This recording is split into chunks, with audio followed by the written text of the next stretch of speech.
जय जगन्नाथ दर्शक बंधु मु संजय यूट्यूब वाला एडवाइजर आपण मानक स्वागत जनाई मो यूट्यूब चैनल रे आपण को ये वीडियो देखिथिबारु आपण को बहुत बहुत धन्यवाद। ये देखंतु आपण को देखौजी आज सान घागरा वाटरफॉलिंग रो दृश्य। ये होची सान घागरा वाटरफॉलिंग देवकुंड ठु जा किछि दूर रे अवस्थित। ये देखंतु ये होची सान घागरा जो माने जाइचंती से माने जानि परिए वीडियो देखले जानि परिए ये जो सान घागरा रो दृश्य। सान घागरा देखंतु पहाड़ रो दृश्य। ये पहाड़ ऊपर झरणा आछि झरणा बहुत सुंदर ऊपर ये होची आउ ऊपर रो दृश्य आपन को पछ पर वीडियो रे पुणी होची आपन को देखैबी।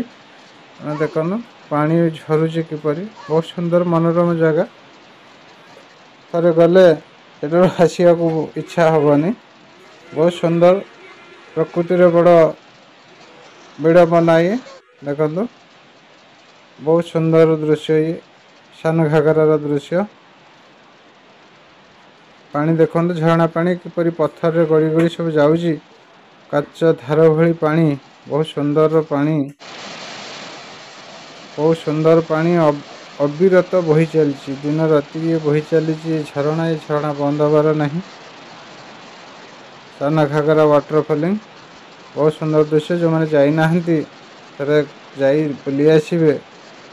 ताणी ठू अल्प किछि दूर 50 किलोमीटर दूर सान घागरा वाटरफॉल पाखर भी सेठी गले सेठी भी अछि बोट रेसिंग पोखरी भी अछि।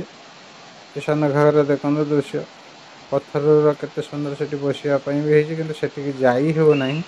बहुत सुंदर भी तैयारी हेछि पत्थर रो गोटे आगरु के भी तैयारी करछंदी सेठी की जाई हो नाही। से पत्थर ऊपर को सेठी जीवा पई निषिद्ध सिक्योरिटी रहिजंदी। एपटे देखंतु किछि लोक भी सेपटे रहिजंदी जे कि पत्थर चढ़ी जाई सेपटे भी अछंदी। एते सुंदर झरणा पानी कुलकुल शब्द रे बही जाउची आपण तो सुनी पाते झरणा रो शब्द। ई सान घागरा वाटरफॉलिंग वीडियो टी जदि भल लागे वीडियो टी लाइक शेयर एवं सब्सक्राइब करिवे। जय जगन्नाथ।